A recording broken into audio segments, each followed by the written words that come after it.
So let's start here. Um, Again, if you have any questions and questions for the presentation, please do post them on the Q&A icon above.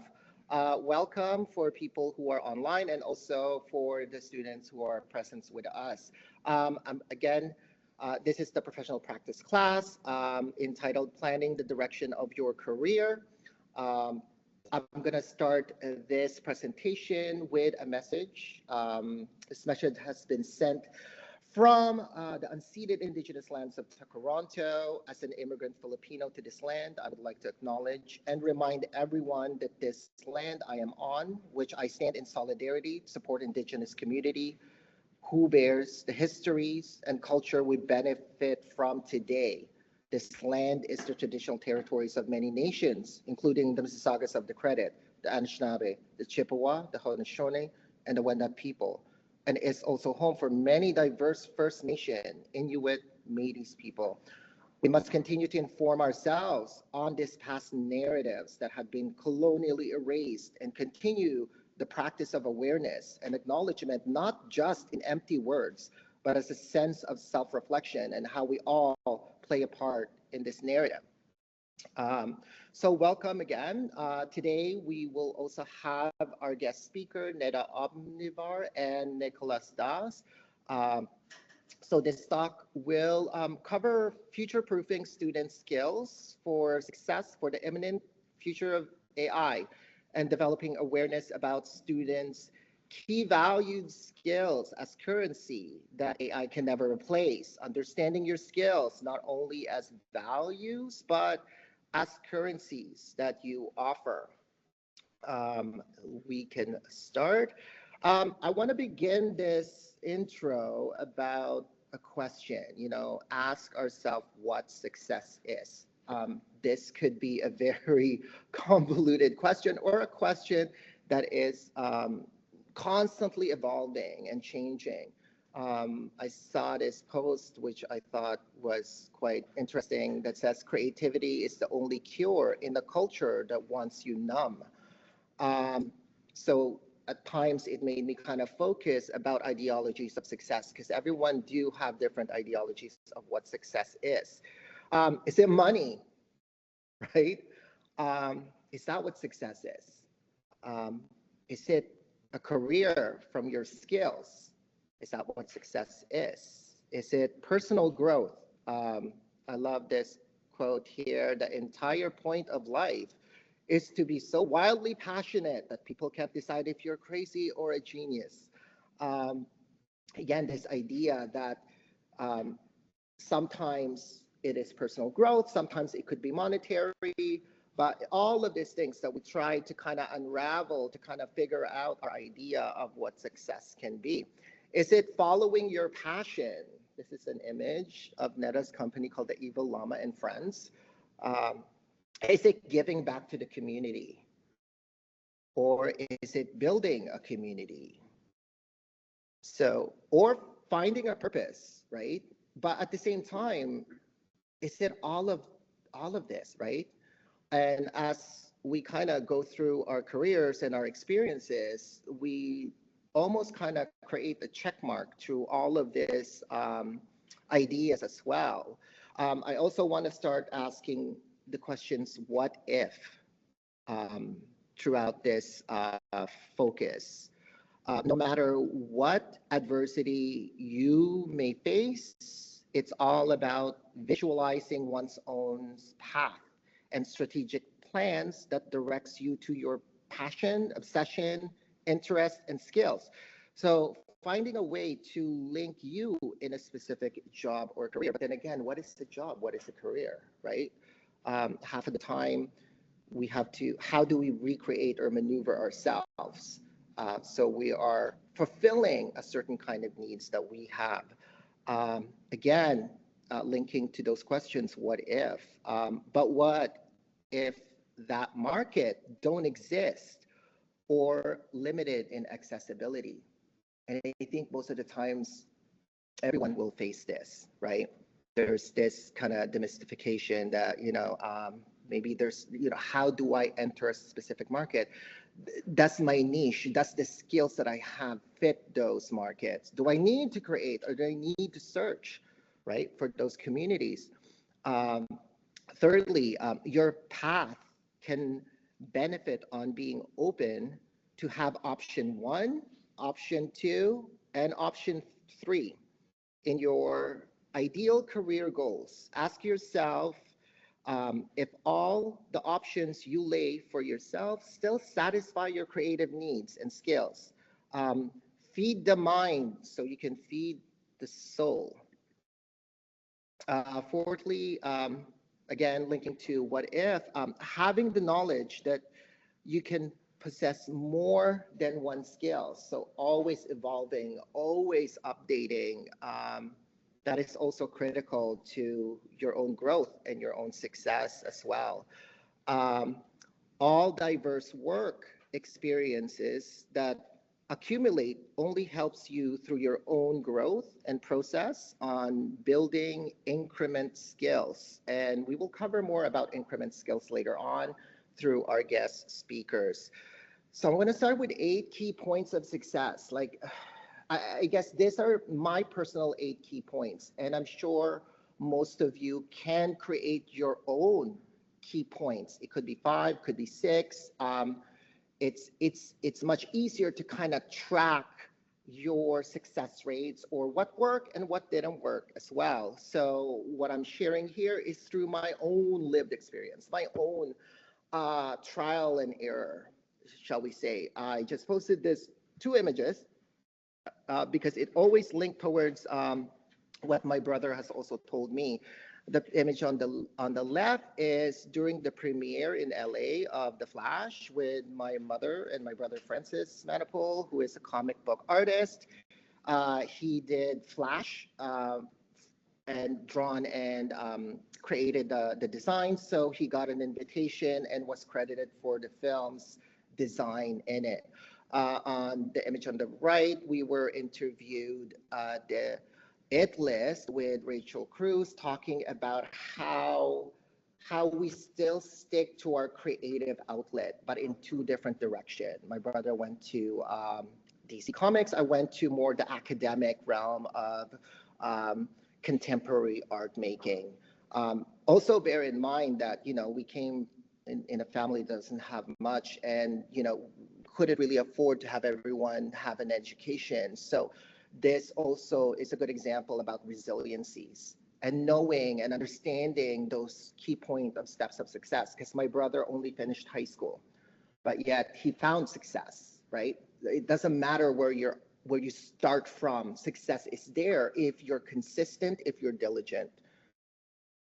8 key points of success. So let's start with number 1, right? Skills, talent, and creativity.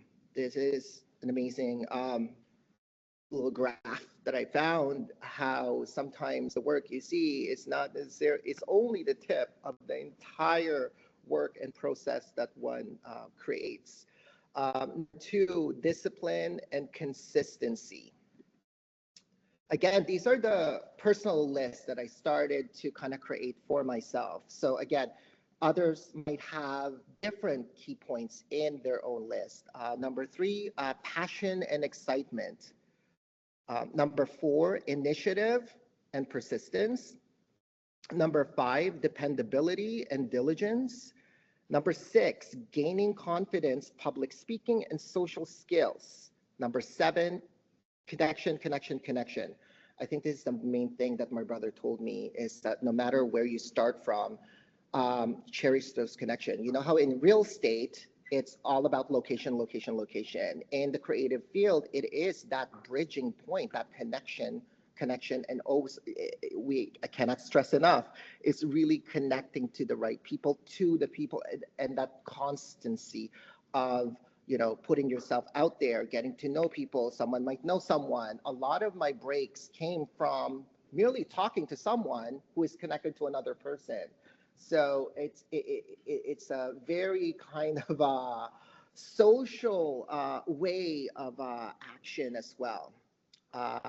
Number 8, the last one, I find this also quite important, is balance, mindfulness, and meditation. Because if you don't have that, it's like one can easily just collapse and just, we can't move forward, right? So again, let's break it down much further. So skills, talents, and creativity. The main important key point to tackle is the number one, right? Skills, talents, and creativity. So building up your skill sets through practice, different ways of creating the same project to get as many iterations as possible, right? Through this consistency, your skills not only develop, but learn through the diverse iterations and failure that becomes a new sense of success through those learning moments. Talent comes through your problem solving, through that failure and criticality that translates that ideology of failure as success. This usually takes time through growth and experience, so continue to be curious, to research in order to inform your process, creativity, and problem solving. If you find it tiresome to do the research, then you're most likely tackling the wrong path, the wrong process, right? Or subject matter. So listen to your gut instinct, right? Most of the time, we tend to forget this. It is your own survival skills sending you a message. Redirect and shift the project or task slightly towards your interest, but not as a shortcut. You will only cut your own growth and learning. Focus on your interest that comes from your lived experience. Remember the times you were excited as a child or the joy you get from a specific memory, and initiate that moment of excitement through your work, which really guides towards the next note. Note that sometimes your skills and talent may not align with your dreams, right? This is when you need to be creative and problem solve along the way, finding alternative solutions. Do you build up more skills and simultaneously create new opportunities that don't exist for you? Um, Again, let's unpack discipline and consistency. How can one tackle this point? So create a strategic goal plans, right? But sometimes plans may derive you directly towards it, and sometimes it can derail. And it's okay if it derails, right? At least you have a vision towards a specific goal. So I find that realistic small increment goals and tasks is quite helpful. That can snowball to a bigger project and accomplishment with anything or any task I find. This will address the times when you feel overwhelmed, confused, and hit a creative block because your thoughts usually runs faster than the task you usually take on. It's good to have a main final goal, but organizing your main project go through varied steps, iterations, and visualizing your projects in segments and parts that you can connect together will make your work more manageable and uncomplicated to execute. Because sometimes I find this, you have a huge idea and you're kind of like trying to figure out how to get from point A to point C and D. I find that increment steps helps, right? It's important. It is that process that we allow ourselves, and through that process is also quite important along the way. Uh, Respect people's time. Um, this really links towards the disciplines and consistency. Start looking at time as value, and value is time. Um, Therefore, you're respecting each other's values. Um, Number three, passion and excitement, right? Uh, you could be doing a job or a work or anything creative, and you're like, oh my God, this is just like pulling teeth. I can't even. Um, this is why it's so important that when your passion and your excitement is in that specific work, is in that specific job, the motivation just automatically just links in, right? Then we can just unpack this even further. Um, We work most of our lives just to realize that at the end, we end up with less time, and we are faced to look back to analyze if we were truly happy and satisfied on what we had accomplished. Or are we left with passive contentment and a collection of what ifs? And we covered some of the what ifs in the beginning, but how can we make work feel like play and inject excitement? Maybe that's our mindfulness challenge daily, right? In any aspect that we tackle as well. If we spend most of our life working on a job that aspires us to gain more money or connection towards money, are we gearing towards the wrong direction? That's more of a question that sometimes maybe could not never be answered, but we should be mindful that we still have to fulfill that passion that is in all of us, which is our quest, our goal and dreams. We must be aware that our dreams are not always aligned with our skills. So we may need to be flexible and learn new skills while still maintaining authenticity. It's a lot. That word is quite important, right? Authenticity. What does it even mean? That speaks to your individual interests, which leads us back to the topics of passion and excitement. Never lose your childhood curiosity. I find the older we get, it feels like we get rigid, we get influenced, and we forget to play and allow ourselves to make those mistakes as well, and see mistakes as opportunities of reiterating something new. So that play is quite important. For only through our childhood experience, we have already learned problem solving through creative intervention. Like, really try to remember and reflect throughout your childhood memories, what you've done and how inhibited you are when you're creating something, when you're drawing or crafting something, right? There was no rules, there's no regulations. Also remember that passion comes from obsession, right? I guess it's a healthy version of obsession at that point. Number 4, the initiative and persistence. How can we start thinking to take initiative when no one else will do it for you? I learned this the hard way later on in my career. If I wait for others, it feels like I'm waiting forever. I have to tackle it myself or learn that new skills so the project could be done or finished. To learn how to do it and learn new skills. For time stops for no one, and you may end up waiting and you miss that chance.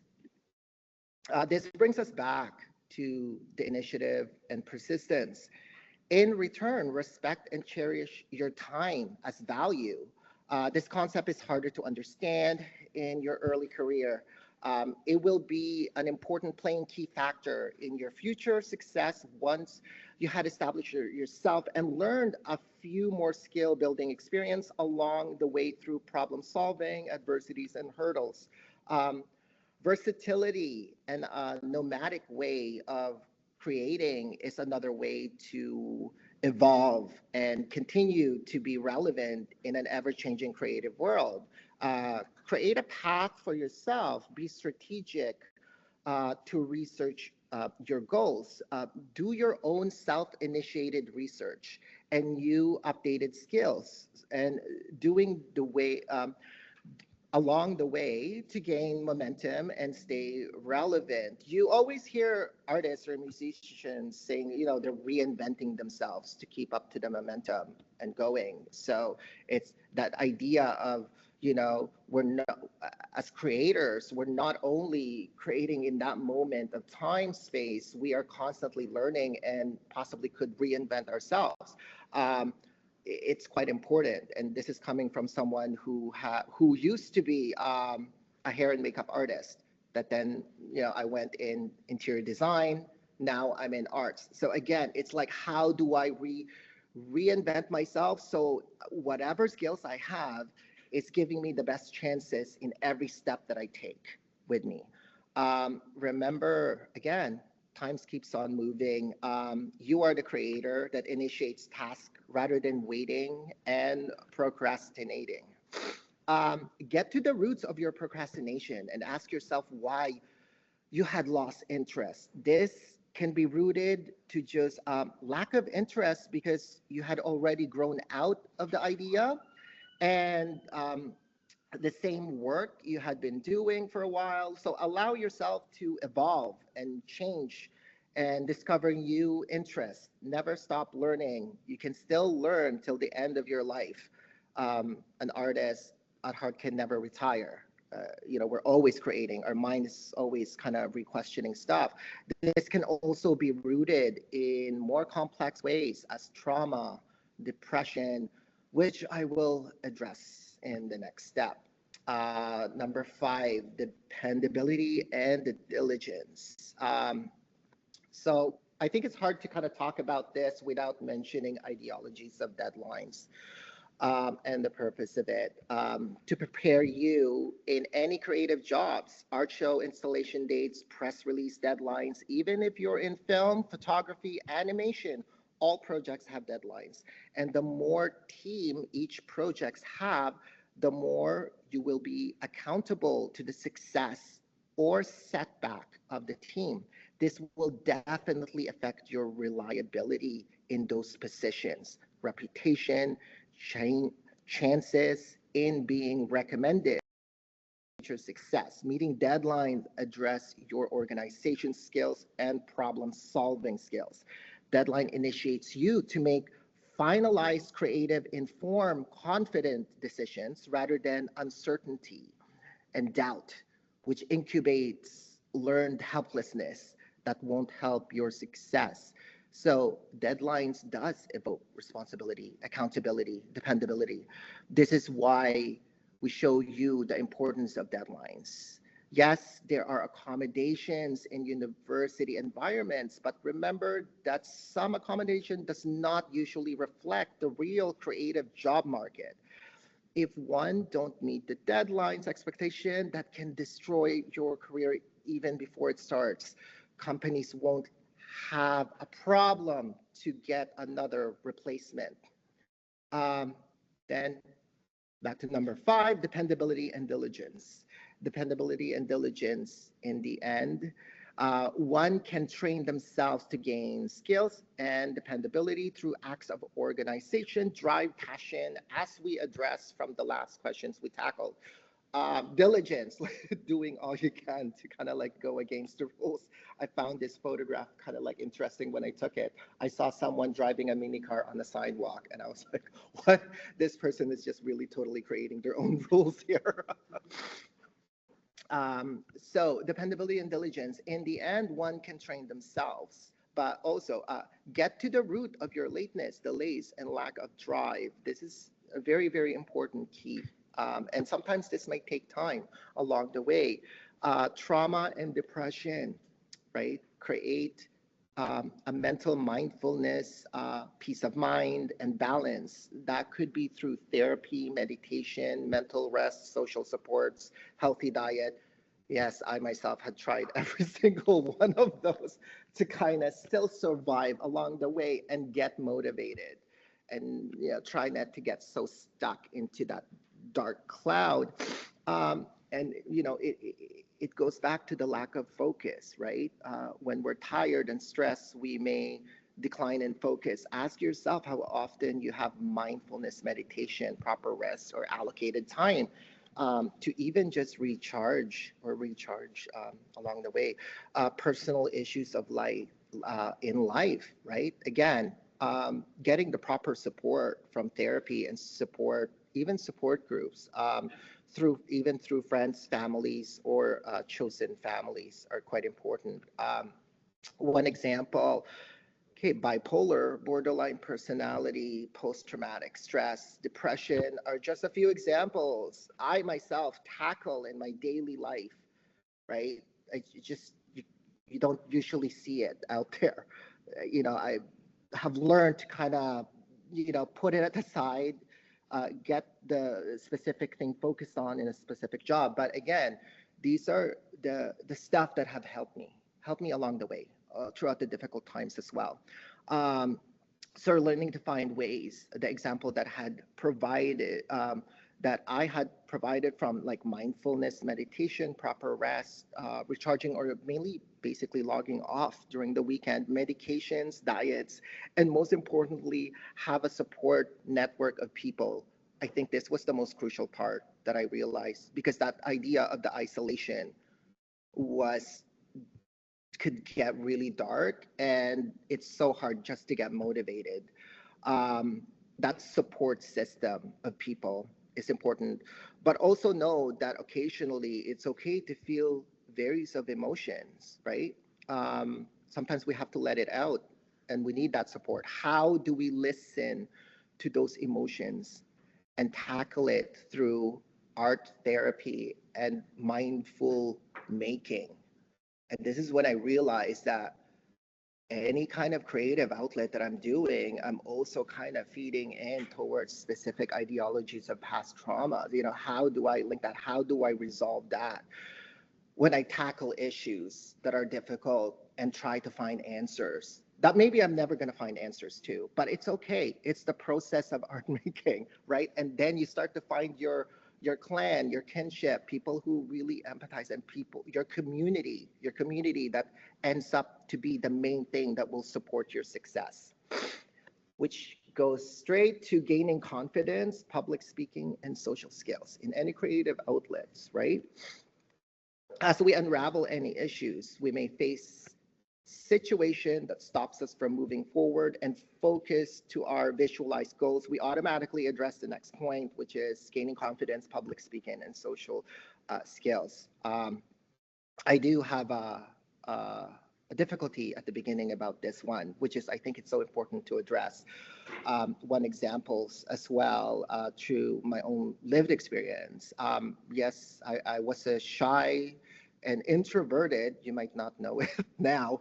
When I first immigrated to Canada from the Philippines in 1990, I was teased, abused, mocked, and gradually felt that I had to retreat away from society. I then took a step back, reflect, and think about how to move forward. And then I took acting classes and joined an improv team.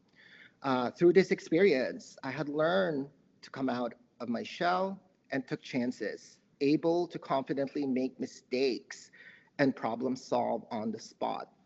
Um, Again, learned the value of collaboration, community, and learning to laugh at the face of fear, learning to be surrounded by people who depended on you and in return depended on them, as well as learning to project one's voice to be heard, and to know one's value. I think essentially it's like really this process is learning that you have value, right?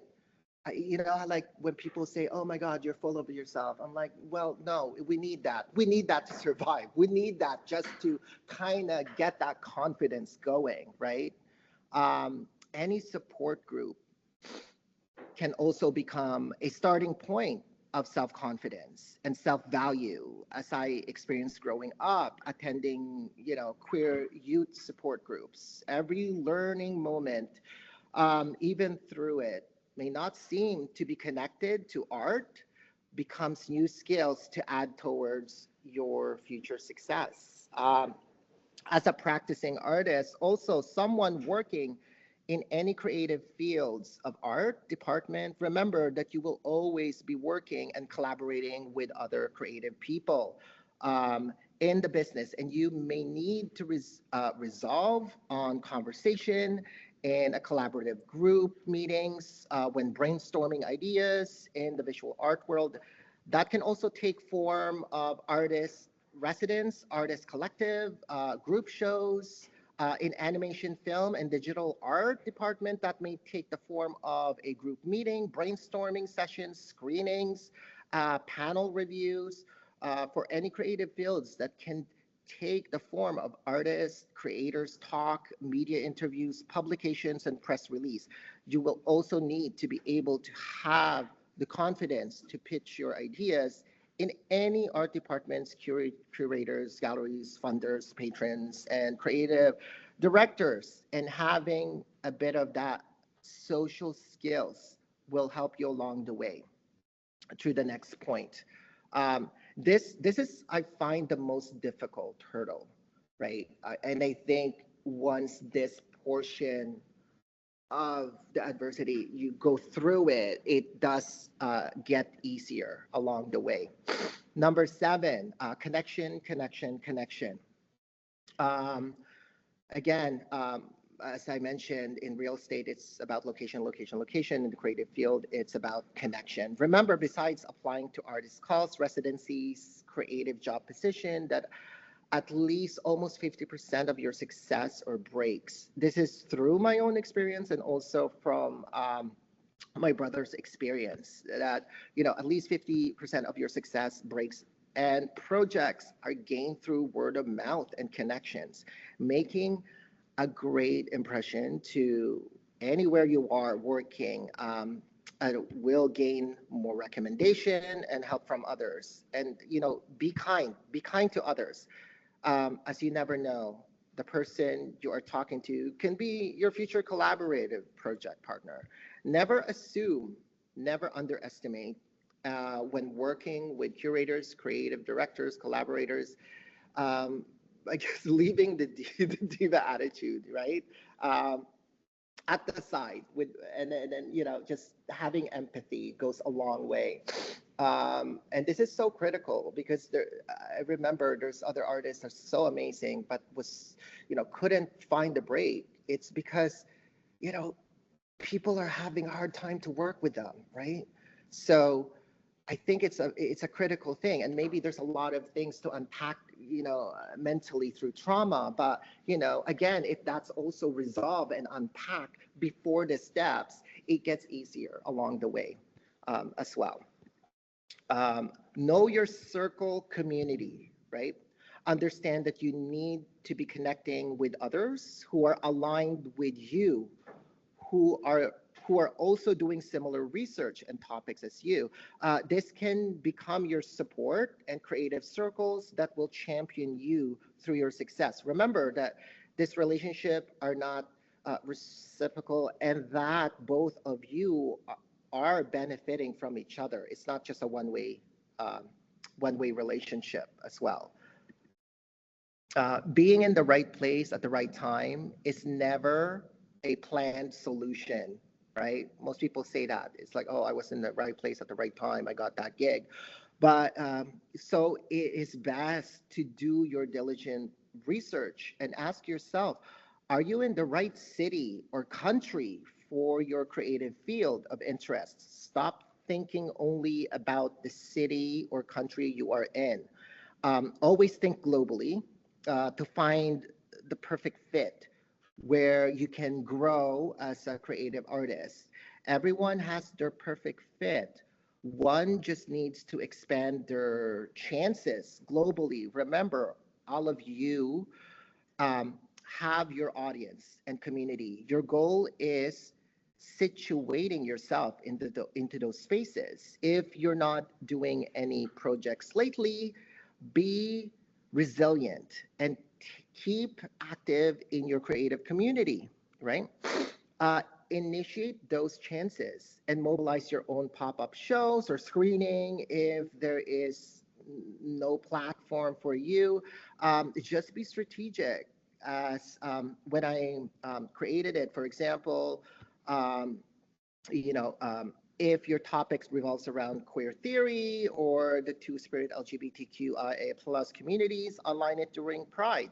Creating strategic plans can help you create that momentum, that traffic, that geared audience. It's like what are the best key ways to kind of create that traffic for the skill sets and the work that you're doing. Don't wait for anyone, right? Execute the first step all the way to fruition, intended goal. Last but not least is the balance, mindfulness, and meditation, right? Again, this note, I love this note. Dear artist, remember that your opposite of depression is not joy, it's expression. So create, create, create, for it's the only soul's medicine. The artist is the child who survived. It's nothing, it's closer to the truth here. Um, this is the last key important reminder about balance, mindfulness, and meditation. Remember to always carve out time when it is only your time to unplug, recharge, reboot, and connect to people who support you. Doing a mindfulness meditation during your high stress moment can moderate you and your tasks so you don't get burned out. This is critical along the way through the steps I had mentioned earlier. In the end, all these steps can result in relaying your critical narratives to the public with your own unique interpretations of how you see the world. This is the soul, the bullion cube of the creative mind, and which drives your passion and intent and holistic, sustainable way. Um, Battle learned helplessness. I've been hearing this a lot, right? They did a test of this. The failures don't mean never achieving success. Failure are merely setbacks. We were talking about how Amanda showed a graph of how many declines they got for any grants or applications, and then how many success rates, right? I mean, it's a lot of declines before the success. It's about the consistency, the keep on trying routine, right? Not giving up. I think sometimes it's so easy to just give up and say, okay, I'm going to just stop this. But we have to we have to keep trying. Something's got to give. I remember again the time I immigrated to Canada in 1990. Everything around me was rigged. Think about the time frame of this, and everything around me was rigged for me to fail. School and academia were not created to me and my situation. English was not even my first language. Adjusting to Western culture to assimilate was a challenge. All this under the atmosphere of racism and bigotry.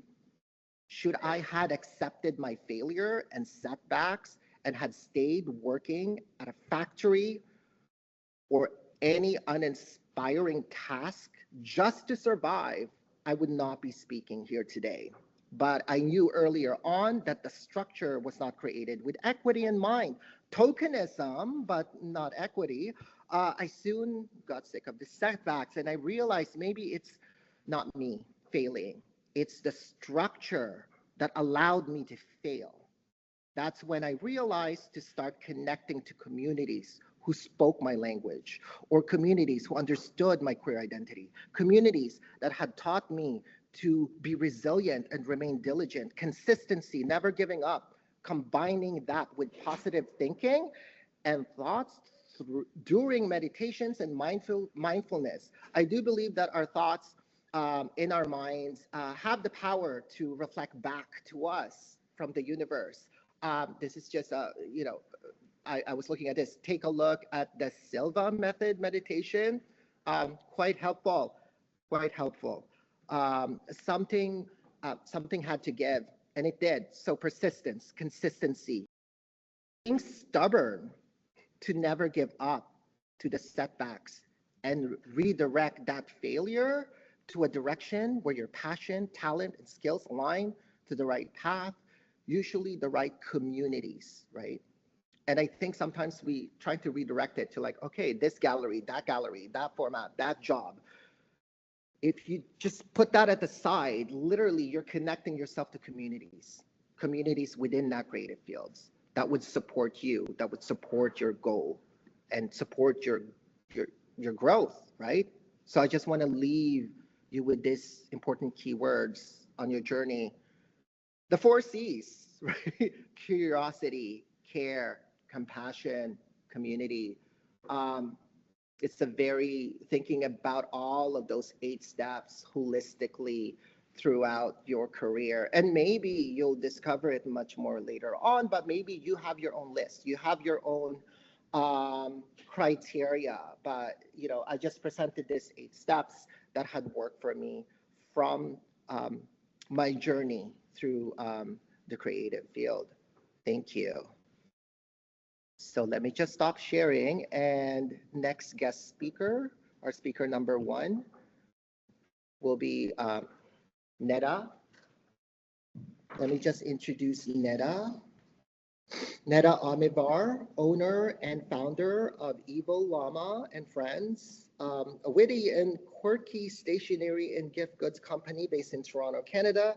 Their company is about all things cute and colorful and a bit of sass. Neda's inspiration comes from traveling around the world to the wildest, most remote places on earth, where they study animal behaviors to create new friends for Evil Llama's clan. Their mandate is to show that it's okay not to be okay all the time. Life is constantly throwing us curveballs, so why not throw them right back, right? That's Evil Llama and Friends is a company started as a means to turn COVID anxiety and uncertainty into something productive and entertaining. Neda is a drawing and painting graduate at OCAD University. Before launching this Llama universe, they worked as a director of the commercial art galleries in Toronto for a decade. When the pandemic flipped everything upside down, they returned to their first love, drawing and llamas.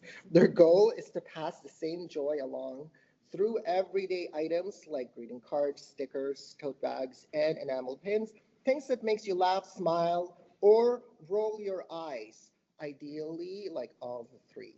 So, Neda. Okay, well, thank you so much. That was a great talk, by the way, Julius. And yeah, so thank you. Thank you so much for having me here. As Julius said, my name is Neda Omidvar, and I'm the owner of a stationery business. And I'm here today to talk about my journey from artist to gallery director to business owner, and to show you how you can create your own journey and find or even create your own dream job. But before I delve into that, let's give you a little bit of a background as to who I am. So this is just a little overview of my business. You can kind of get a sense of my style and the products that I offer. And this is just a fun little shot of my enamel pins. But now we're gonna go back in time. So Julius and I actually met at this very school a million years ago when we were doing our drawing and painting undergrad. And at the time, I had this vague idea that I wanted to become an artist, you know, graduate, paint, put on gallery exhibitions, maybe have a gallery representative, all that stuff. Because back in the day, we just assumed if you're studying drawing and painting, the only paths to take after school are to become a painter, an exhibiting artist, or to become a teacher. Well, we graduated and I had a few shows to my name, but I soon realized I wasn't making any money doing that. So the closest thing that I could think of to being an artist was actually working at a gallery. I was always interested in the business side of the art world and just the daily operations of a gallery, the ins and outs. And I was like, yeah, why not? Let's take a shot and see what happens. So I started applying to like every single gallery in Toronto that I could think of.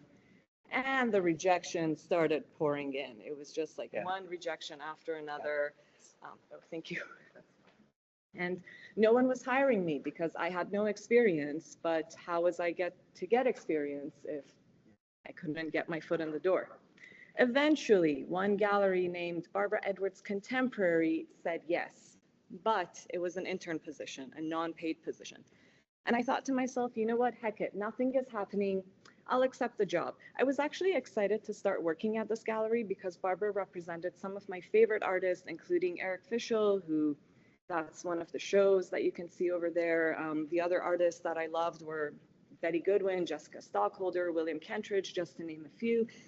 These people were at the top of the contemporary art world, and I was just really excited to get my foot in the door.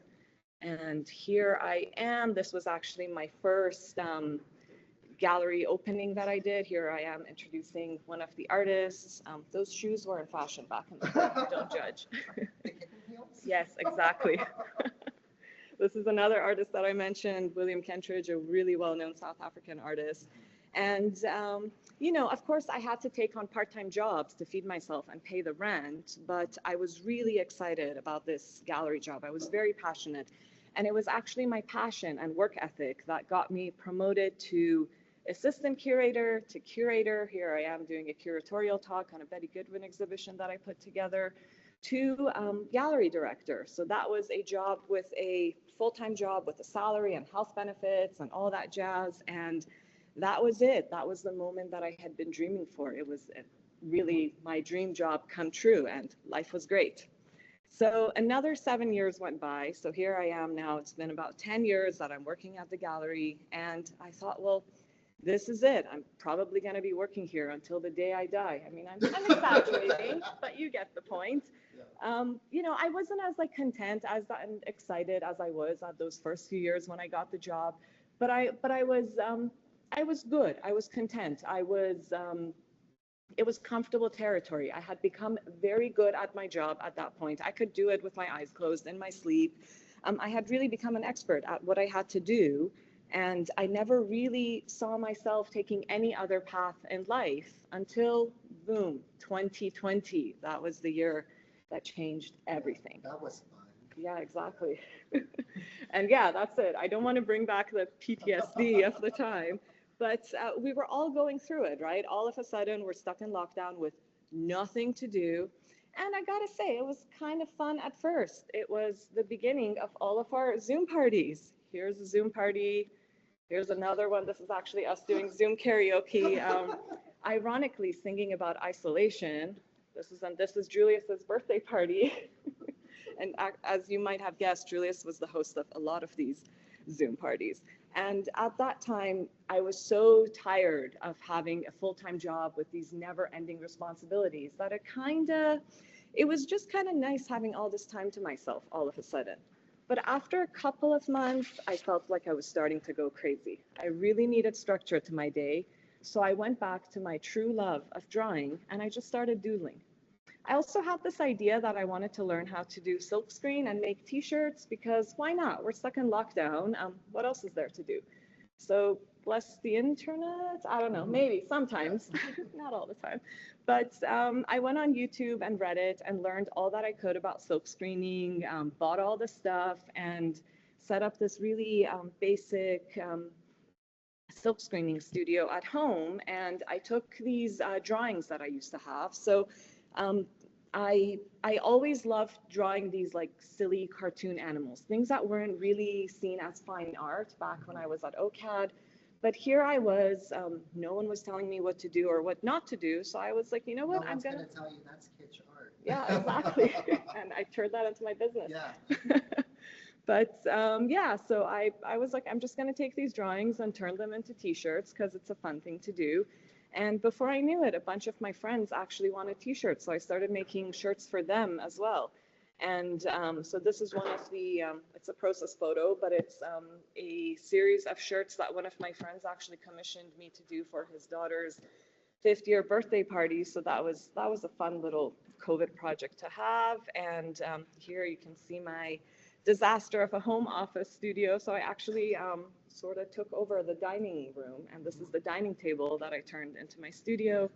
You know, you work with what you got. Yeah, don't wait for that studio. Exactly. Like everywhere is your studio. Exactly, everywhere is your studio. And this is just to show you of the super basic setup that I had. So it's a one color printing press attached to my desk in my room. And here I am making the t-shirt that I'm actually wearing right now. Just, I'm promoting my own merch.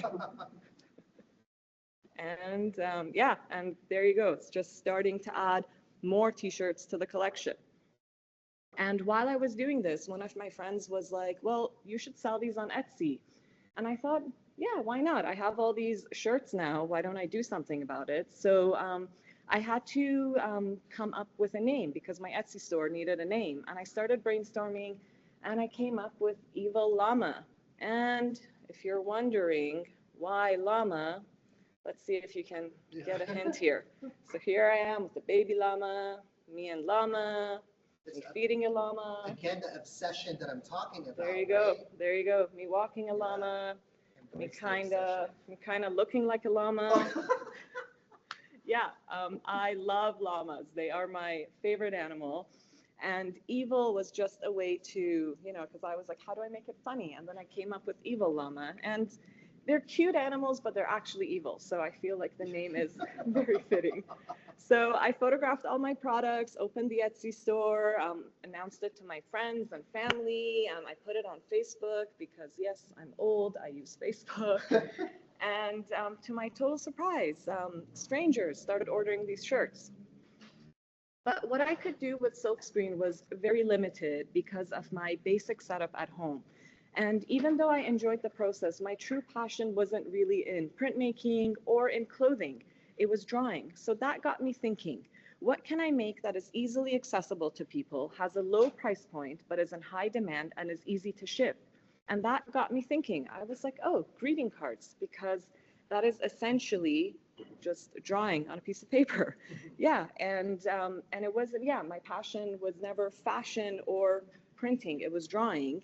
And so that's what I did. I got a color printer with a scanner function, and I got some blank Strathmore cards and added a line of greeting cards to my shop as well. So this is just a little overview of my birthday cards.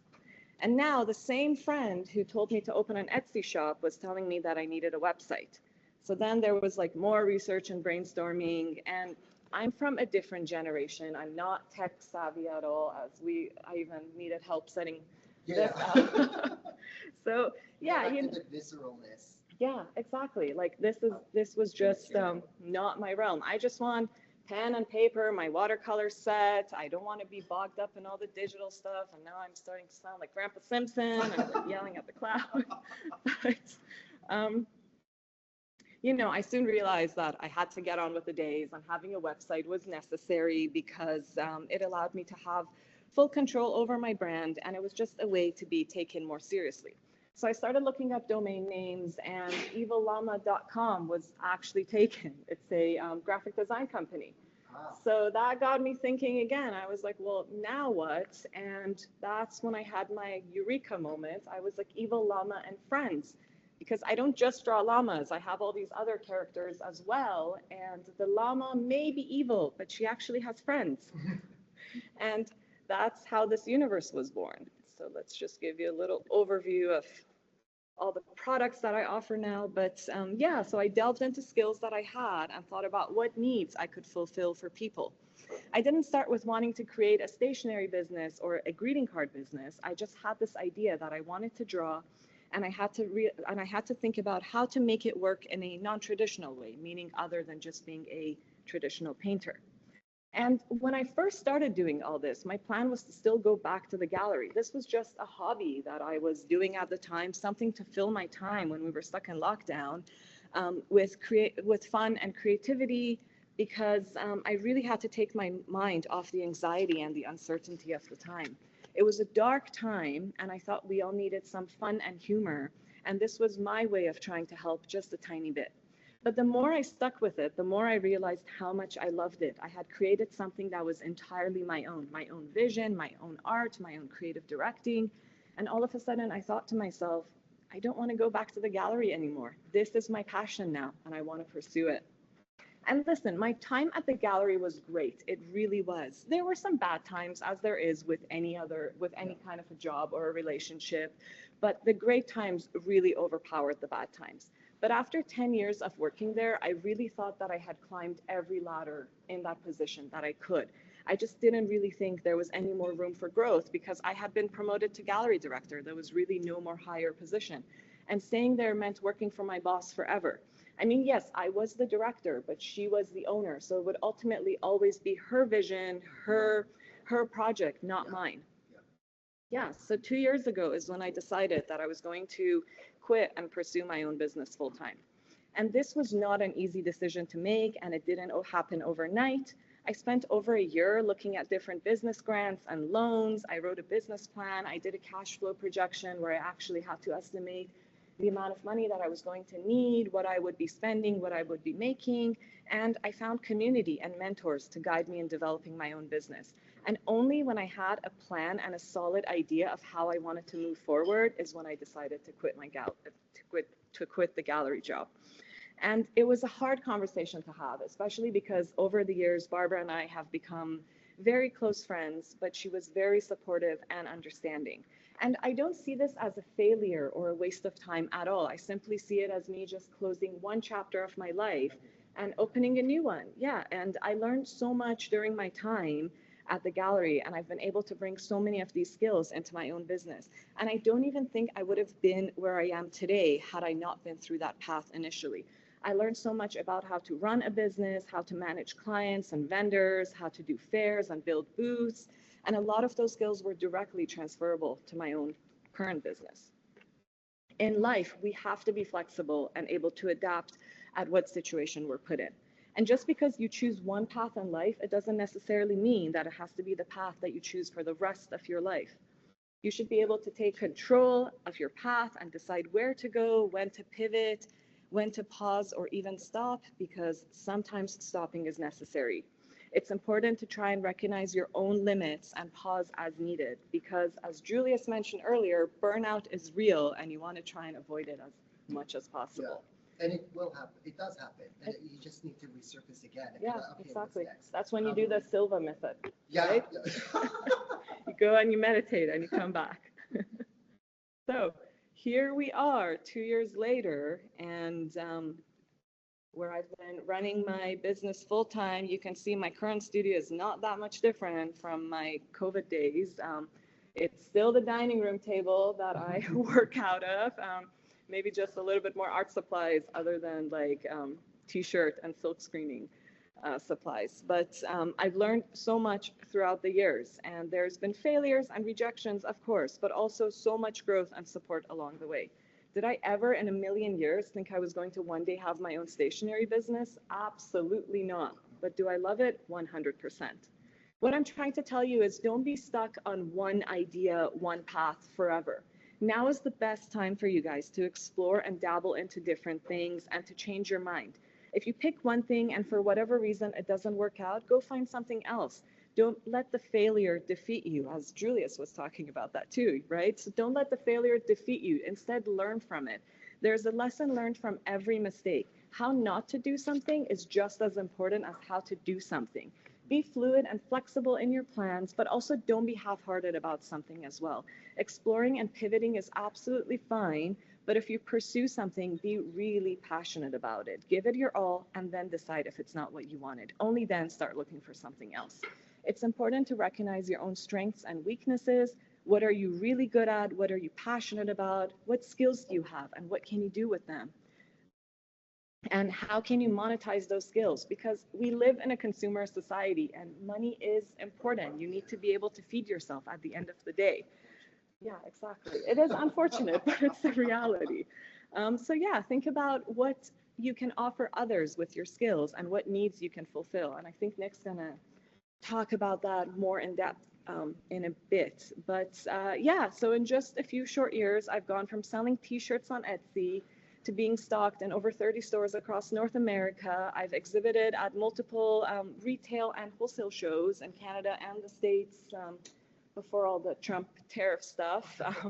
But yeah, this is me building my actual big booth. I always, prior to this, I always used to just show with like a little table set up at these markets, but then I decided it was time to upgrade to a big booth. So here I am building the booth with real walls and everything at home. And let's show you the little booth reveal. So this is what I call my big girl booth. Yeah, and so I've gone from doing that to, yeah, so this is where we have come now. And I've enrolled in a business development course, won a few scholarships and grants, and I was just recently nominated for the Louis Awards, which is essentially the Oscars of the greeting card industry. So, no, it's fine. We don't know yet. I've only been nominated.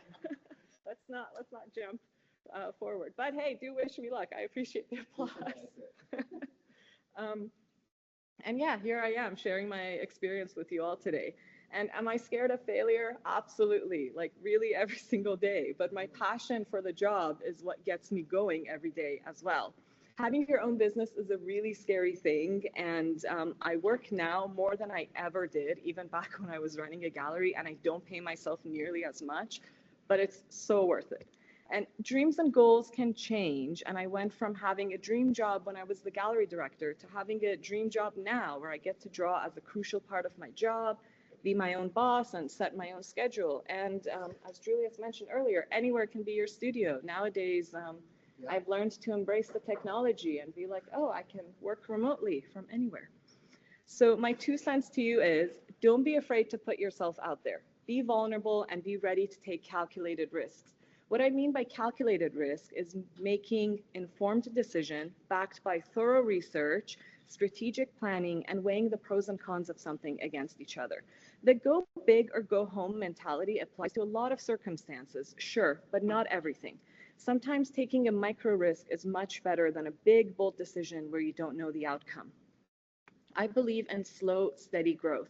And success never happens overnight anyways. These celebrities that we call overnight sensations like Chapel Row, they did not get there overnight. It took them years to finally reach the level of fame and success that they have. So don't forget that. Another important thing is to remember to do not be afraid of failure or rejections. The more you put yourself out there, the more failures the more rejections you'll face, for sure. But you also open more doors to possibilities. And you'll never be able to please everyone anyways. As someone who makes cards and has a product-based business, I know that my products aren't for everyone, and that's okay. You need to find your audience, your niche, and cater to that, not everyone.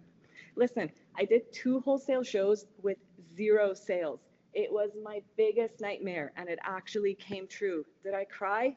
Yeah, a little bit. But did it kill me? No. Things are bound to crap out from time to time, but you need to give yourself permission to be okay with it. You know, cry a little bit if you want to, that's okay, but just get back up and keep going forward. And you know what? You are not behind. You are exactly where you need to be. Unless you have a deadline coming up, then you might be behind. So go get to work. And that is all. Thank you so much for listening to my story. Thank you so much. Thank Yes. you. And that's the thing, right? That's the lesson where, you know, and maybe this is not the final venture for you.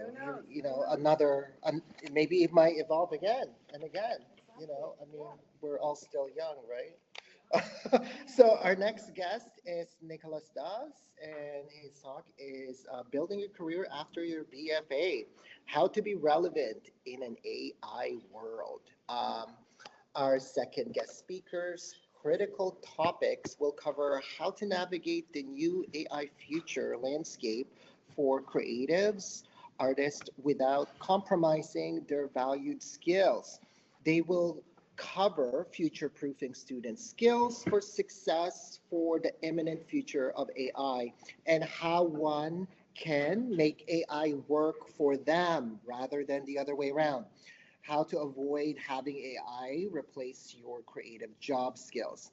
Nicholas focuses on developing intelligent, scalable software products that integrate technology, business strategy, and human-centered design. He holds a Master's of Management in Artificial Intelligence and a Master's of Digital Production Management from Queen's University, as well as a Bachelor's of Computer Science. His academic and professional work spans finance, healthcare sustainability, and emerging technology, including projects with Royal Bank of Canada, Alta ML, and Solar Offset.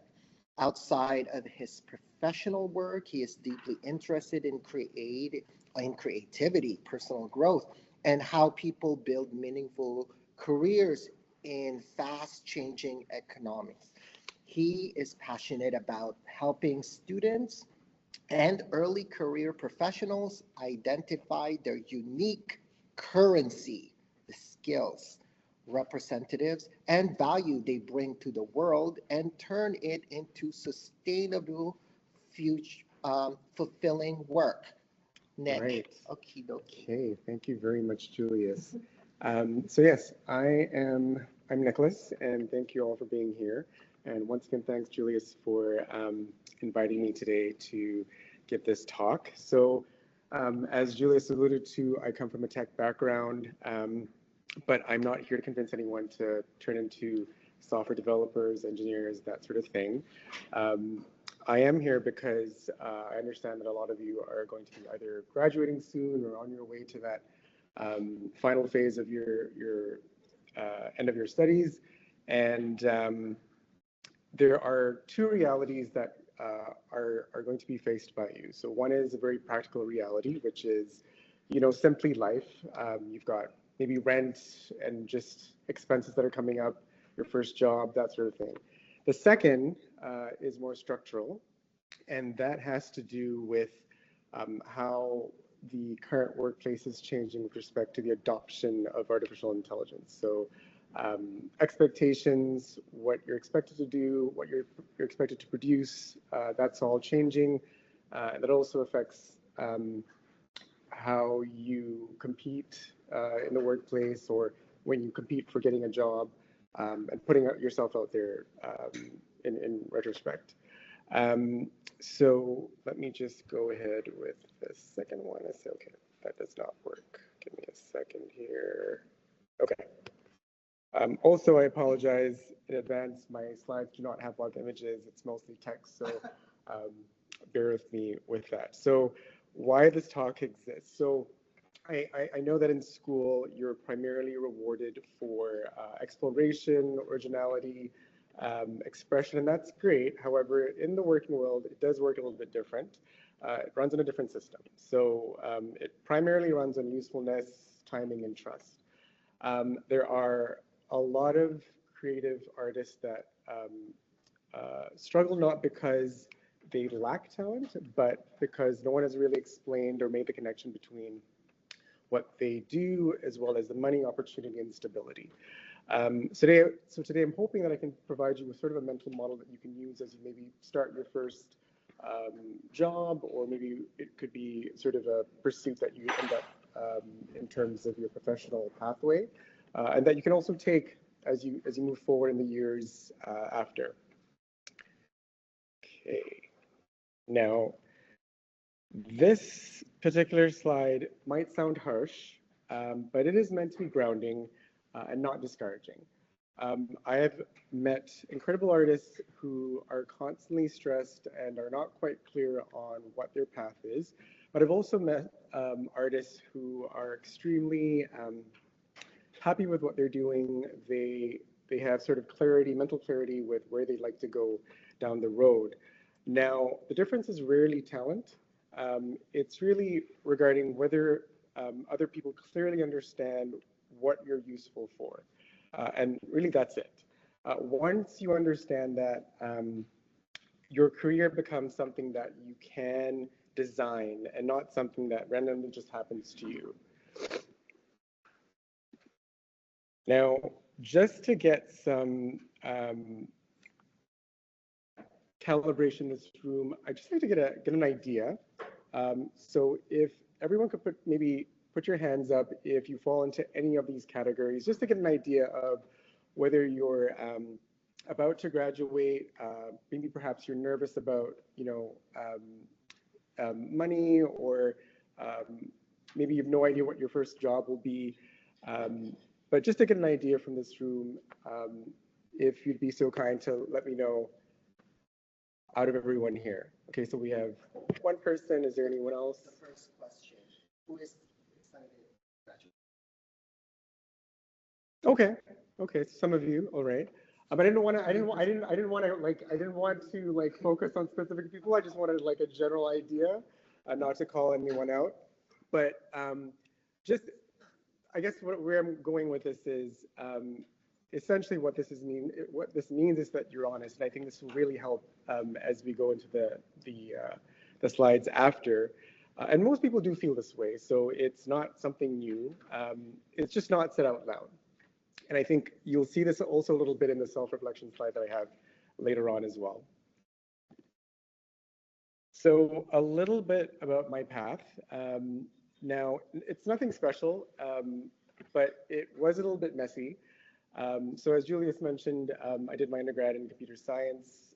At the time, it was something I was really interested in, and it felt practical. And it also provided me the opportunity to chase problems that I wanted to solve, just because it was something of interest to me. Now, once when I was doing my undergrad, I did a whole bunch of internships, and I eventually ended up working at a bank. It was a great job. I worked with a great team, and then I ended up moving from the consumer mobile banking team to capital markets. Once again, I was interested in working on different problems, so that's why I ended up changing teams. After that, I went back to school, and then I did my graduate studies in artificial intelligence and digital product management, and now I'm in the area of AI product management. The reason why I'm talking about this is at no point did I sit down and plan this all out in terms of a map. I just basically kept stacking skills and following problems that really interested me. The reason why I mention this is because most people think that careers are ladders. You pick a thing that you might do at 20 and you climb it forever, and that is outdated. That does not exist anymore. Careers are now they closely more resemble sculptures, in that you start with a block of material, that might be your degree, your interests, your abilities, and then you really carve it, you add tools, you sort of remove directions that don't fit, or you reshape it. The people that really do well are the ones who don't choose perfectly, and essentially the ones who keep adapting, because that's especially true in today's career landscape. Coming up with a 5-year plan is not going to help you, because things are changing so quickly, and the skills that you pick up, as you move forward, they're changing so quickly. And with that being said, too, it's not that you have to be part of this rat race. It's just that if you do end up in sort of the career pathway, these are some of the expectations and some of the things that you might see, if, say, for example, you were to join an organization, and the expectation that, how quickly you should move, for example. Now, one of the most important things I wanted to introduce to you guys today is something called your currency, right?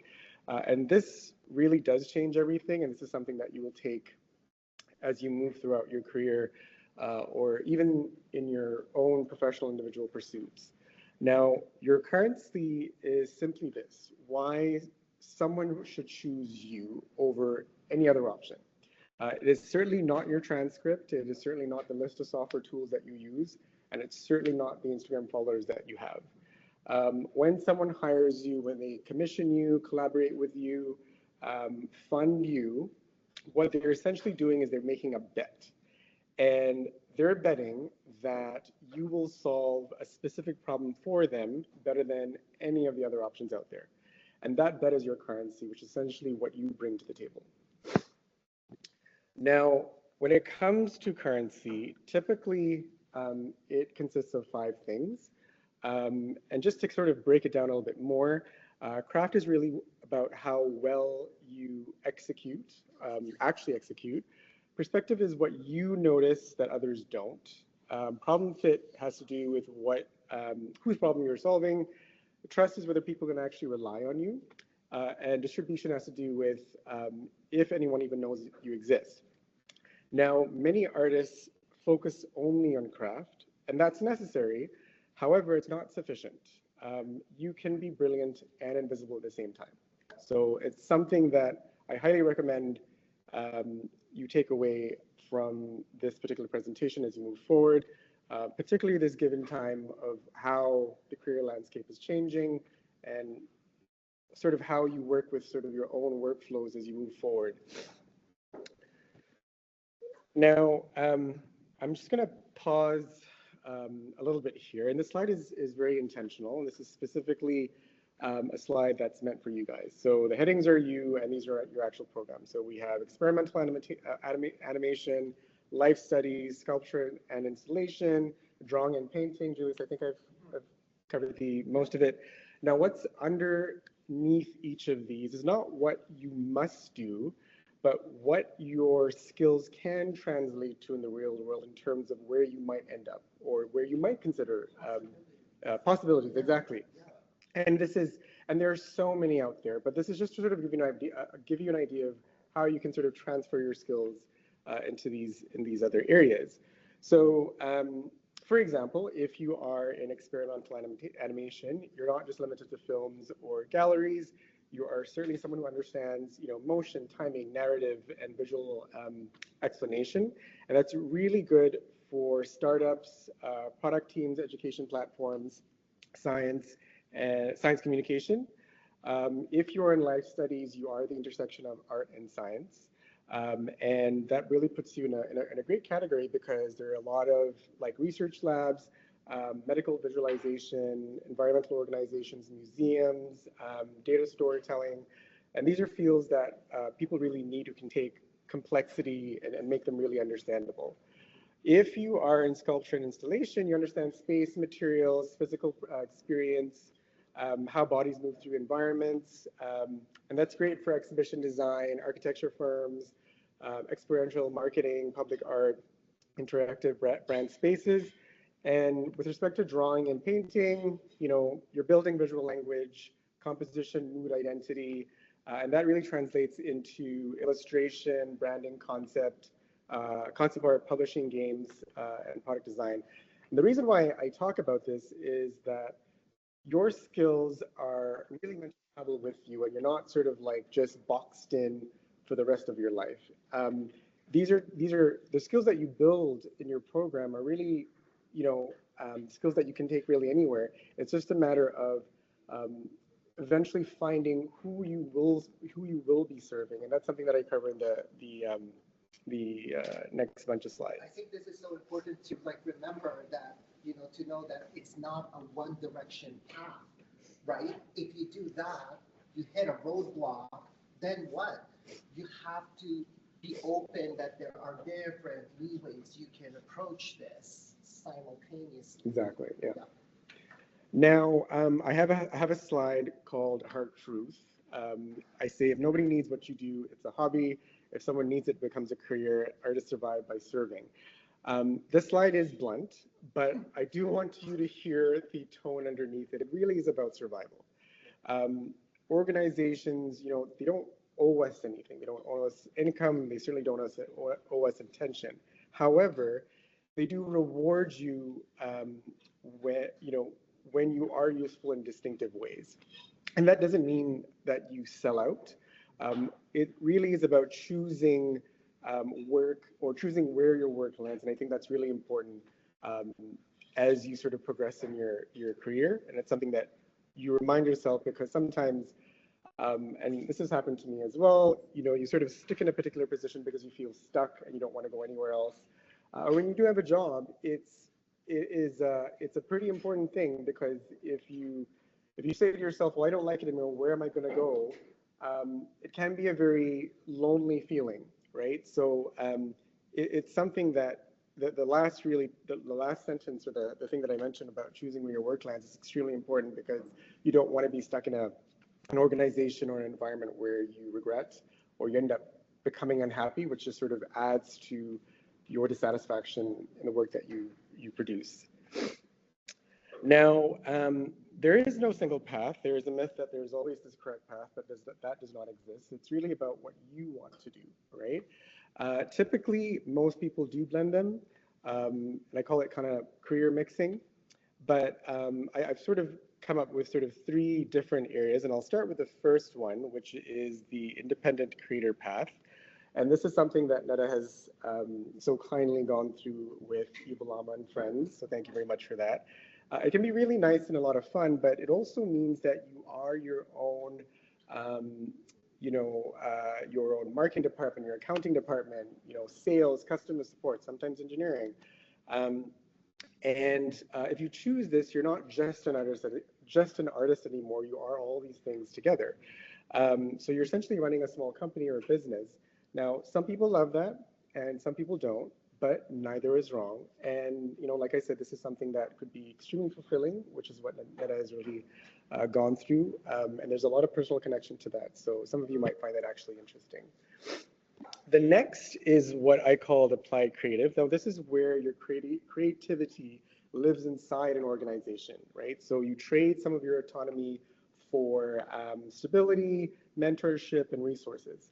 The biggest adjustment here is learning that art becomes collaborative and your work has constraints. So now you're working with budgets, timelines, stakeholders, and that doesn't kill creativity, it just reshapes it based on the outcomes that you're expected to produce. So this is something that you want to keep in mind, as an artist, as you sort of wrap up your time here and decide which is this path that you want to pursue.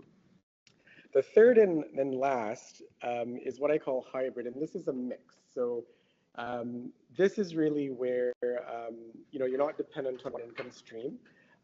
Someone might teach and freelance. They might work in studios and sell personal work. They do contracts and build their own projects. It might not be glamorous, but it is certainly resilient.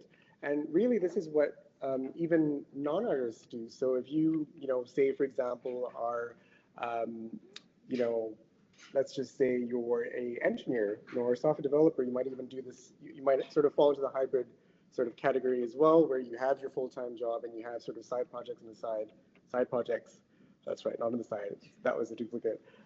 Where you're generating your own income, you're working on stuff that you like. You might even be a gamer, that you're into game development, you do your boring stuff from 9 to 5. Not necessarily boring, but your regular job from 9 to 5, and you actually work on things that you like to produce. And that's how I would imagine a lot of the games that you guys might actually end up playing if you're a gamer get produced. A lot of people that end up publishing some really really popular games in Steam end up sort of choosing as a pathway. So those are really the three independent three pathways in terms of what you might consider as you move towards graduation. But one of the things I want to make sure that I bring up is this idea called the skill stack mindset, okay? I want you guys to think less of yourself as a label and more of a stack of capabilities. And this goes back to what I talked about in my path, which is, as I sort of moved forward, I was just picking up stuff and like kind of adding it on. And this could mean, you're an artist plus a storyteller. You are an animator plus researcher. You're a sculptor plus technologist. So each additional layer increases the number of problems you can solve, as well as the number of people that might be willing to pay you as well. This is perfect for a resume, right? Mm-hmm. It feels like these are the important lists that manifest inside your resume.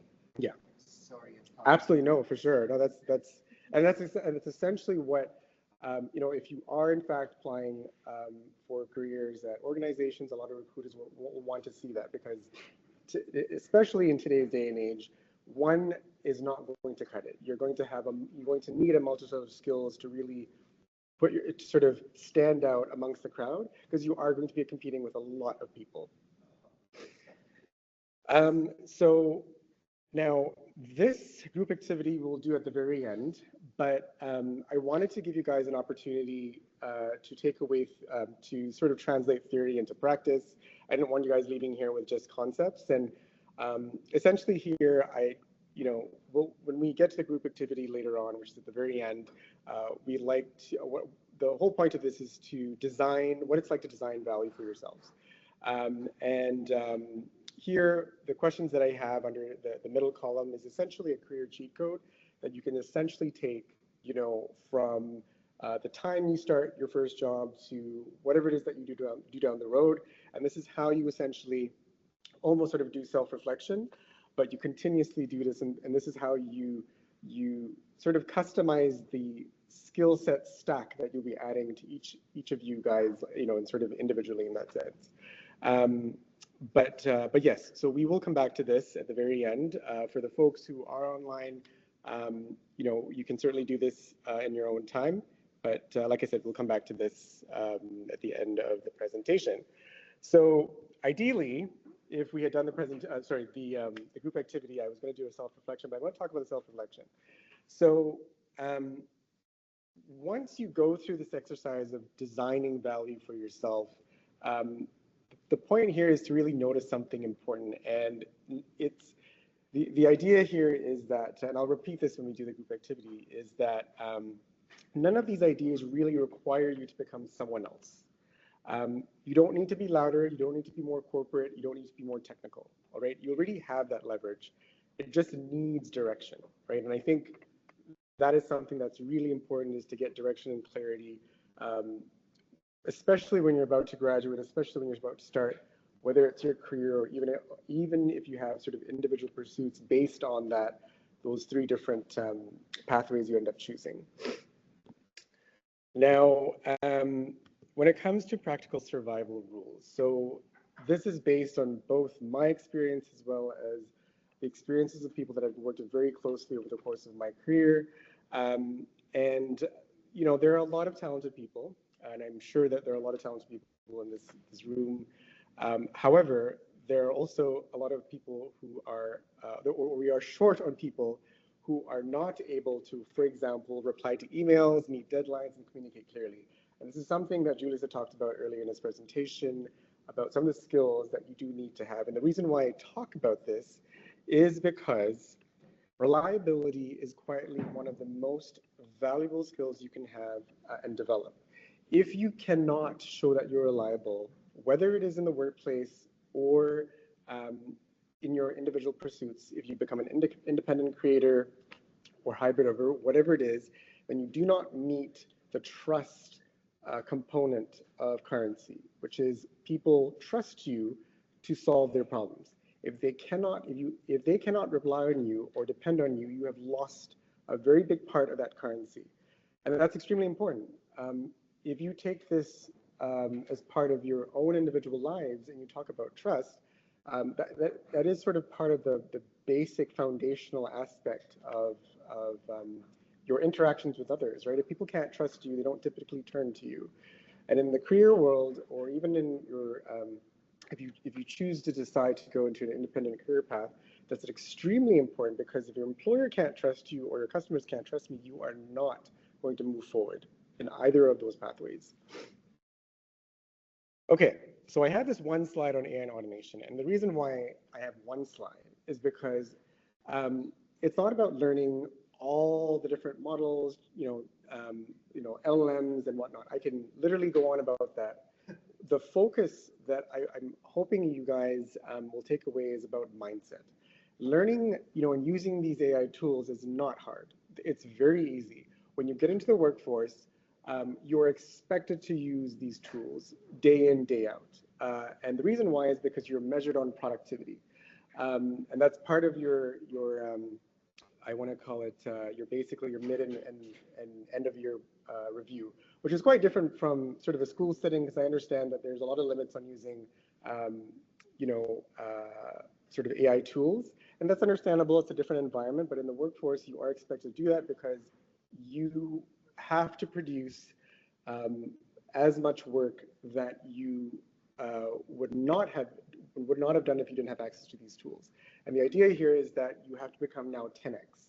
You'll be hearing a lot of this 10x, 20x, whatever x, as you decide to move out into the career world, or even if you do pursue your independent pathway, you'll find that you'll end up using these tools because it does make you more productive. But it's just something to keep in mind, as you sort of make that shift, from school and and you start to work in organizations or for yourself. But what I do want to say is one of the things that people, especially in the working world, one of the biggest fears is the actual onset of artificial intelligence and how mainstream it's becoming.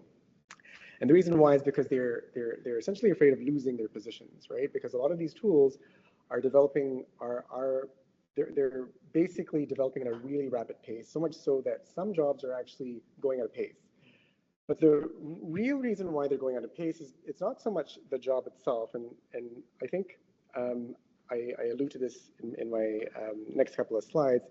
The job title doesn't stay the same. It either changes or it just sort of folds. It sort of folds into something else. It sort of as part of what's called an optimization approach. But it is how you use these tools based on the skill sets that you have. So when it comes to artists, my honest take on it is that it's really, AI is not really here to eliminate creativity, but it is here to reshape how you use it in terms of how creative work is done. The people most at risk are not artists, but they are people who, the people that are most at risk are people who stop learning, who refuse to adapt, and people who build an identity essentially around doing one thing and one thing only. The advantage that I want to point out to you guys that you have as an artist is that you are already trained to experiment, to observe, to reinterpret the world based on you.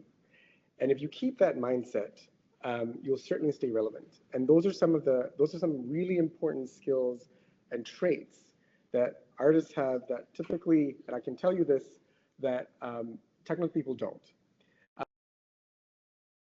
Try to learn it, but it takes time.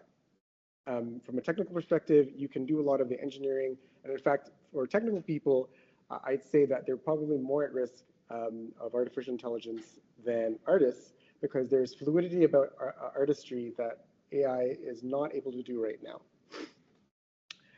This is Oops. By the way, that list. Yes. I never thought about that list, but this is so crucial and important, right?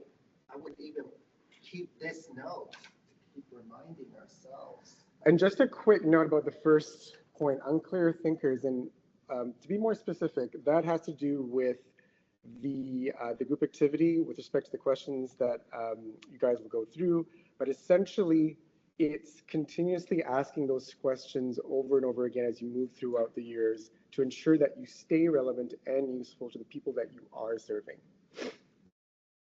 Okay, so your long game. Now, with respect to your long game, what I would say to you is that you are not meant to stay the same person as you move on in your life. If you do, I strongly share with you that that won't suit you as you move forward. You can certainly protect your values, but your job title does not stay the same. It will change. And at the rate that things are changing right now, trust me, your job will change very quickly. And the expectations that you will have or that are placed upon you will also change very quickly as well. So what I say in this slide is you will change, your interests will certainly change, your medium may change, but don't cling to your identity. What you really should focus on is just building those transferable value and skills that you can sort of take and make yourself valuable and dependable as you move forward. Now, my final thoughts here are that I really wished someone had provided this to me earlier on in my career. And the reason why I say that is your degree is material. However, your career isn't, because the reason why is because you design your career. And you are certainly allowed to redesign your career as many times as you want. The final note that I will leave you with, and I know that Julius has mentioned this in his presentation as well, is that you have to remember who you're serving and why. And that is all I have for you today. Thank you. I do like that quote here, don't ask, will art survive? Ask, how will I make my art useful? Yes. But, sometimes useful, like, in a way that did it help societies? Correct. Yeah. Right, as well, because, there's different, and I think when we think about the word art, it's like, sometimes I want to think about art as anything within the creative fields, right? These kind of templates that we all talked about today is not only a one way of making, it's what could you do with your interests, your skills in creating, and how many kind of facets you can venture. Again, do not only gear your direction to one way. Like I've always mentioned this, it's like don't put everything in one basket. Yeah. And egg something in one basket, put it everywhere. Yeah. Yeah, No, that's we not have- the same. No.